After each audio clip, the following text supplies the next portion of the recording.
I'm a 34-year-old man, relatively quiet, independent, and certainly no stranger to hardship. I've worked incredibly hard over the years to get to where I am today. But despite my efforts, my relationship with my father, who is 62, has always been strained. To give you some context, my dad has always been self-centered, focused more on his own pursuits than on his family, which he often viewed as a distraction. As a result, I've spent much of my life feeling like an afterthought. Recently, my dad found out how much I'm earning and, to my surprise, it caused quite a stir. In what seemed like an immediate shift in attitude, he came to me with a proposition that left me stunned. My stepsister, Ashlyn, who goes by Ash, is 29. She's the apple of my father's eye, the person he never seems to get upset with, no matter what she does. And let me tell you, she's made some questionable choices in her life. She's been involved in various forms of adult work, escort services, OnlyFans, the whole 9 yards. These are choices I personally find troubling, but my father, in his ever-growing delusion, has supported her decisions. To make matters worse, Ash is now pregnant, and my dad, in a bid to fix the situation, has decided that I need to be the one to step up. This news hit me like a ton of bricks. For years, my dad rejected the idea of responsibility when it came to me. Yet now, suddenly, he wanted to be all about family. He wanted me to offer my house, my hard-earned cash, and my time to Ash because, according to him, she needed help. Ash had made her own mess, and somehow, it was now my job to clean it up. To give you a little more background, my relationship with Ash has never been close. Sure, she's my half-sister, but the distance between us goes beyond just the physical one. I was sent away to boarding school at a young age.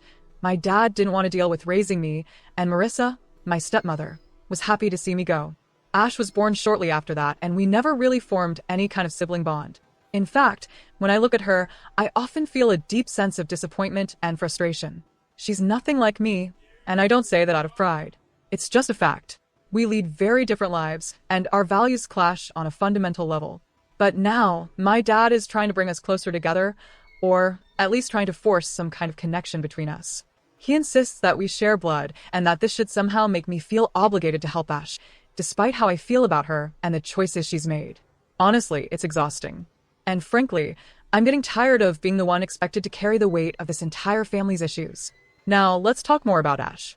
At 29, she's the kind of person who seems to float through life, relying on others to clean up her messes. The idea of responsibility is foreign to her. She's been in and out of relationships, and when things go wrong, she's always quick to find someone else to blame, especially my dad. In some ways, I get it. Her life choices have left her in a precarious situation, and now, she's pregnant with a baby she probably can't afford. The man responsible for the pregnancy? He's out of the picture. According to Ash, he broke up with her as soon as he found out she was pregnant, and now she's left to figure things out on her own. But let's not sugarcoat this. Ash hasn't exactly been a model of good decision-making. Her past is filled with questionable choices, including her career as an escort. I'm not here to judge anyone's profession, but I do have a hard time respecting it, especially when you throw in the fact that Ash often flaunts her adult work on social media, posting explicit photos and videos that, in my opinion, do more harm than good. I'm not perfect, and I understand that people make mistakes, but it's difficult to watch someone so close to you spiral down a path that seems self-destructive. So, when my dad called me into the living room one evening, it wasn't for a pleasant conversation. He was sitting there, flanked by Marissa and Ash, with a look of intense seriousness on his face. There was an air of urgency, and I knew something was coming. He asked me to sit down, and before I could even settle, he hit me with it. "Have you finally started caring about the family?" he asked, his voice a mix of accusation and desperation. I didn't understand what he was talking about, and I couldn't help but feel irritated. "You've got a house now, and all of a sudden, you've forgotten about the people who matter," he continued, pointing at Ash with emotion that almost seemed theatrical. Confused, I asked him to explain what he was getting at. That's when he dropped the bombshell. Ash was pregnant, and the guy responsible had dumped her. I could tell by the way Marissa and Ash were reacting that this was something they had been dwelling on for days, if not weeks. Ash was in tears, and Marissa was comforting her in the way that only she knew how, with a mix of exaggerated emotion and backhanded sympathy. "Dad, what exactly do you want me to do here?" I asked, my voice calm but edged with disbelief. My father, of course, had a solution. A simple one, really. He said, "You're going to give your house to Ash." It's what any brother would do. My first instinct was to laugh, but I managed to suppress it. I wasn't in the mood for humor. I had worked too hard for this house, and now my dad was asking me to give it up for a sister who couldn't even manage her own life, let alone take care of a child. My response was firm. I'm not giving her my house. I told him I would be willing to help her out with money, maybe even let her stay in one of the rooms for a while, but the house itself wasn't something I was willing to give up. But my dad wasn't hearing it. He became increasingly upset, and the conversation quickly escalated. You'll do what's right. You'll give her the house and move out. That's your responsibility, he demanded, his voice rising. At that moment, something in me snapped. I couldn't believe what I was hearing. I tried to remain composed, but the idea of moving out of my own home, something I had worked so hard for, was beyond unreasonable. I'm not doing that, Dad, I said, trying to remain calm. But it was clear he wasn't going to accept it. The situation reached a boiling point a week later when I came home from work to find my belongings being packed up. I was in shock as I saw movers carting out my things. The house that I had carefully decorated, furnished, and worked so hard to own was now being emptied. I rushed inside and confronted the movers, demanding they stop. What's going on? This is my house, I shouted, but they told me my father had ordered them to move my belongings out. I stormed into the house, furious, and found my dad, Ash, and Marissa standing there, completely unfazed by the situation. They acted as though it was just another ordinary day. It was at that moment I realized just how deeply my father had ingrained this idea that I was somehow responsible for the mistakes of the people around me, including Ash. The audacity of it all, how they expected me to simply step aside and let Ash take over, was maddening. Get your stuff out of here, I told them. But they didn't listen. Instead, they badmouthed me, calling me selfish and ungrateful. It was too much to take, and in a last-ditch attempt to regain control, I threatened to call the police. That finally got them to leave, but not before the damage had been done. It's been a week since all this happened, and I'm left reflecting on whether I did the right thing. On one hand, I feel justified. I've worked hard for what I have, and I'm not going to let my family walk all over me. On the other hand, I know Ash needs help, and part of me wonders if I could have handled things differently. Was I too harsh? Should I have put my emotions aside and just helped out? I'm torn, honestly. But one thing I know for sure, I will never allow myself to be taken advantage of again. I've learned that some relationships, no matter how close they are in blood, can be toxic, and it's okay to set boundaries. Update. A week has passed since my last post, and I've been doing a lot of thinking. After receiving several comments, I started questioning my own stance on everything that's happened. But I've also received a message from Ash, asking to meet me. I agreed, though I didn't want to meet at my house. It still felt like too much. We met at a coffee shop, and for the first time in a long while, Ash seemed genuinely nervous. Normally, she's the confident, almost arrogant type, but today she seemed different. After some small talk, she opened up to me about what had been going on in her life. She admitted that her relationship had fallen apart, not because the guy couldn't handle the pregnancy, but because she had been hiding things from him, things she hadn't been able to share before. She seemed almost vulnerable, and I found myself listening more intently than I expected. She also told me how she had been pushed into a certain lifestyle by Marissa, her mother, who had always emphasized that traditional career paths weren't going to help her get ahead in life. She'd been told that only by attracting wealthy men could she find the kind of comfort she was looking for. It was heartbreaking to hear her admit it, but also an eye-opener. For the first time, I felt a small bit of sympathy for her. But that doesn't mean I'm ready to help her out financially or otherwise, at least not in the way my father is demanding. Ash had always known that youth was a fleeting gift, something so precious that people would pay any price to hold on to it for a little longer. The world adored youth, particularly in women. With it came attention, opportunities, and the chance to live a life that many only dream of: luxury, admiration, and status. Ash understood this better than anyone, but she also felt trapped by the expectations it imposed. She was beautiful, but beauty alone had its own price, and for Ash, the cost had already begun to show. At first, her dream was simple. She wanted to be a model. It wasn't an uncommon aspiration for a girl like Ash, whose appearance often turned heads wherever she went. She thought that if she could just get her foot in the door, everything would fall into place. But reality didn't bend so easily. Ash reached out to multiple modeling agencies, her hope and ambition growing with each email and call.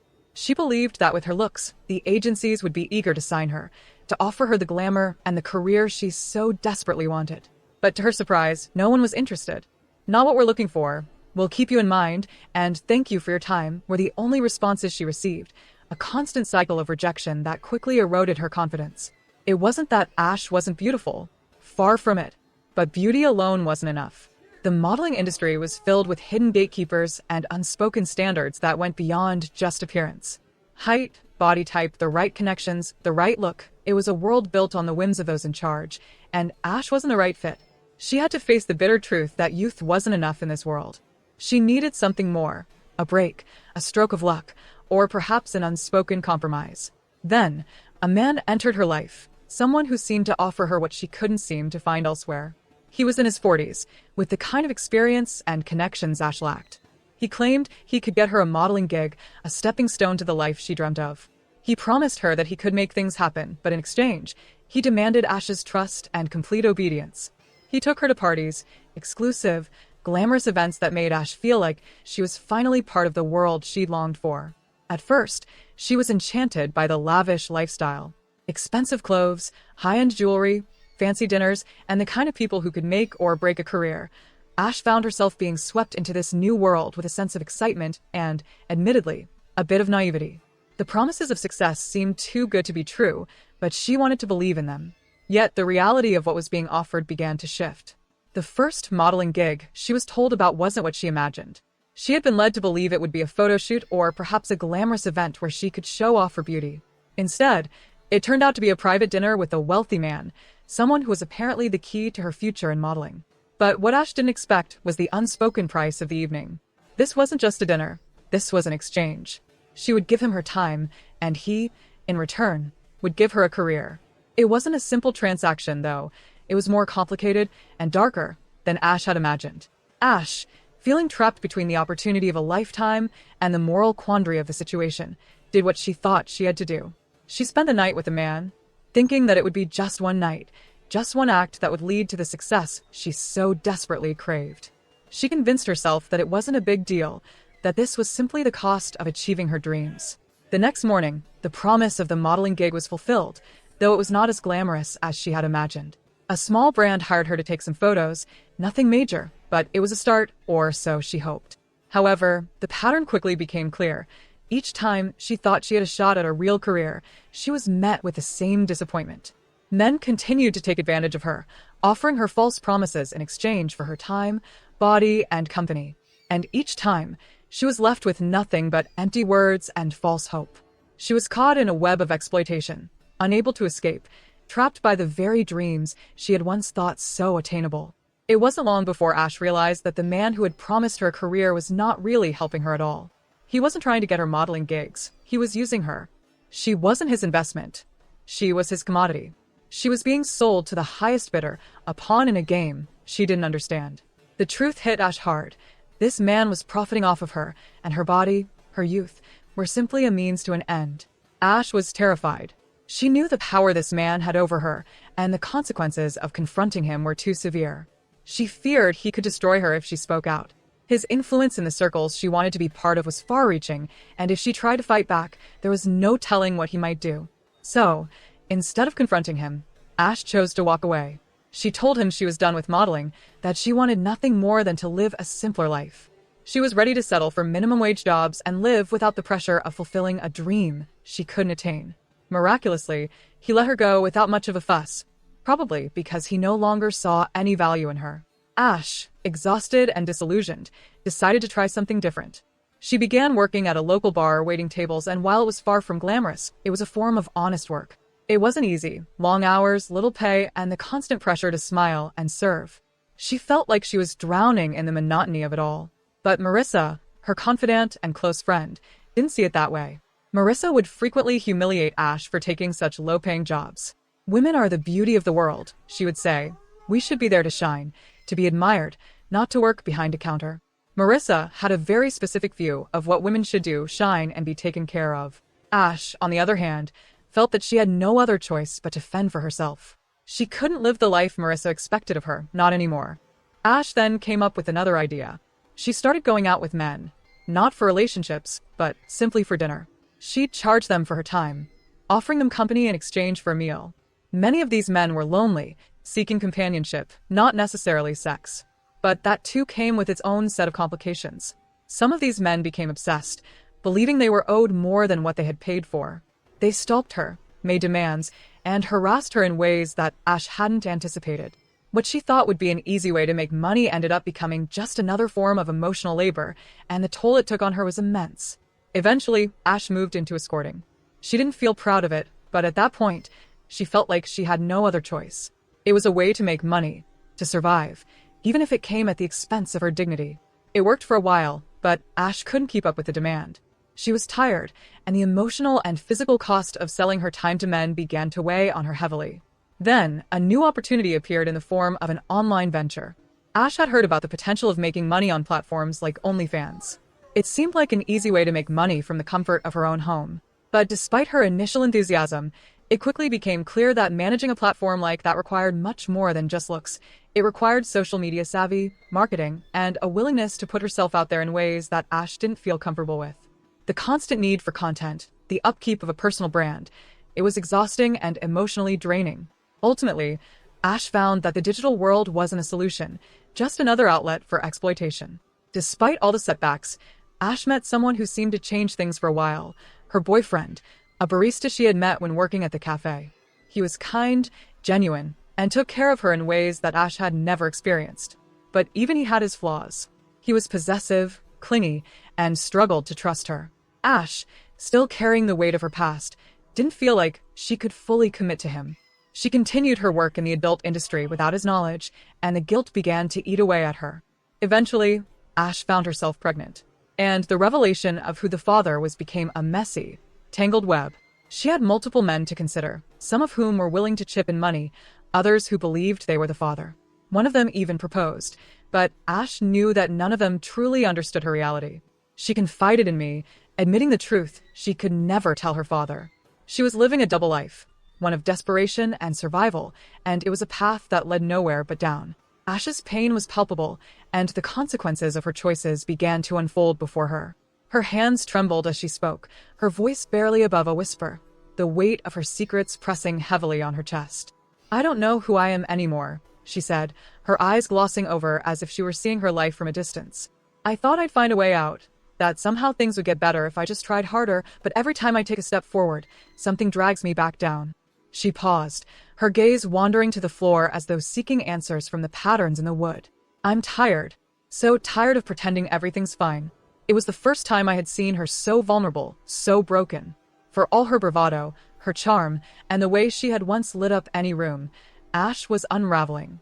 And I knew she wasn't just talking about her career or the men who had taken advantage of her. She was talking about herself. She had given everything she had, all her beauty, all her energy, and in return, the world had offered her nothing but exploitation and pain. It was a cruel irony, one that seemed to consume her spirit piece by piece. I sat beside her, unsure of what to say. What could I say? The truth was that I had no answers. No one did. Ash had been walking a thin line for so long, constantly teetering between survival and self-destruction, and now it felt like she was slipping. But there was something I could offer her, something I could say that might help her reclaim a part of herself. "You don't have to do this alone," I said, my voice softer than I intended. "I know it feels like you're stuck, like there's no way out, but you're not alone. I'm here, Ash. I'll always be here." She looked at me, her eyes filled with a mixture of gratitude and disbelief, as though she had forgotten what it meant to have someone by her side, someone who wasn't after something in return. Her lips parted, but no words came. She had never been good at accepting help. It was always easier to push people away, to handle everything herself. Yet, in that moment, she let herself believe in something, someone again. Ash spent the next few days in a haze of introspection. She didn't go to work, didn't pick up her phone, and only left her apartment when absolutely necessary. I tried to reach out, offering her a space to talk, but she kept her distance, unwilling to face the harsh truths she had so carefully buried. Her struggle was no longer about surviving the day-to-day grind. It was about something deeper, something internal. And then, just as I thought she was about to spiral further into herself, Ash made a decision. One that surprised me, but in hindsight, I realized it was the only choice she could make. She walked away from the adult industry. She deleted her online accounts, disconnected from the people who had been part of that world, and finally, after so long, allowed herself to breathe without the weight of that life on her shoulders. It wasn't a perfect decision, and there were no guarantees, but it was a step toward reclaiming her autonomy, even if she didn't know exactly what that looked like yet. "I don't want to be that person anymore," she told me one evening, sitting across from me in a small cafe we had frequented during better days. "I don't want to be someone who sells pieces of herself just to get by." I don't want to keep pretending that this is all there is for me. There was a fire in her eyes now, a spark that had been absent for so long. It was a fragile fire, one that could easily be snuffed out, but it was there nonetheless. I don't know what's next, she continued, but I know I can't keep doing this. I can't keep hurting myself like this. Her decision wasn't just about leaving the adult industry. It was about leaving behind the mental and emotional toll it had taken on her. It was about finding her own worth outside of what others demanded from her. She had been so caught up in the expectations of others, the desires of the men who paid for her time and company, that she had forgotten how to see herself as more than just an object to be consumed.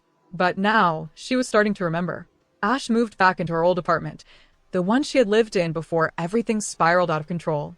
It was small, modest, and filled with reminders of the person she used to be before the world had tainted her with its expectations.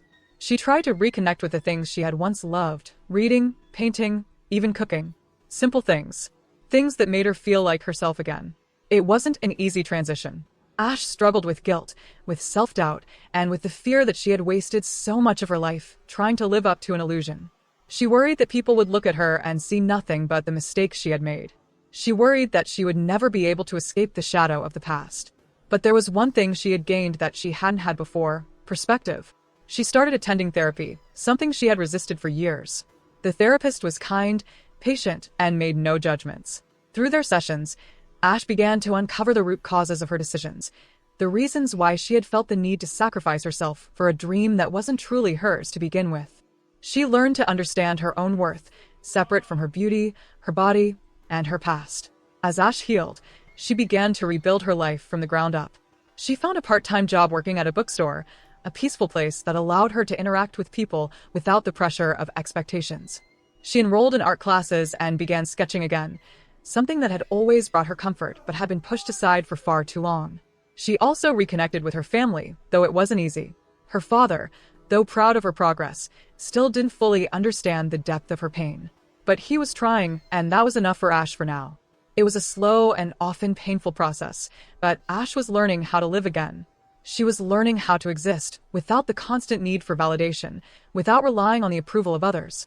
For the first time in a long time, she felt like she was beginning to understand who she truly was, apart from the life she had once thought she was supposed to lead. But even as she took steps toward healing, there was still a lingering shadow over her. The scars from her past weren't something that could be erased overnight, and the choices she had made would always be a part of her. Ash knew that. What mattered now was how she chose to move forward. She was no longer the woman who had traded her body for a chance at fame or acceptance. She was no longer the woman who had felt like her youth was all she had to offer. She was something more now, someone who had fought to reclaim her life, even when the world had tried to take everything from her. And in that fight, she had found the strength to keep going. In the months that followed, Ash began to rebuild not just her career, but her sense of self. She still had her moments of doubt, her moments of despair, but she no longer let them define her. She had come to understand that her worth was not tied to her past, to the mistakes she had made, or to the things others had forced upon her. She was, for the first time in a long while, free, and that, in itself, was enough to start a new chapter. Thank you for watching this video. Don't forget to subscribe and hit notification bell to stay updated.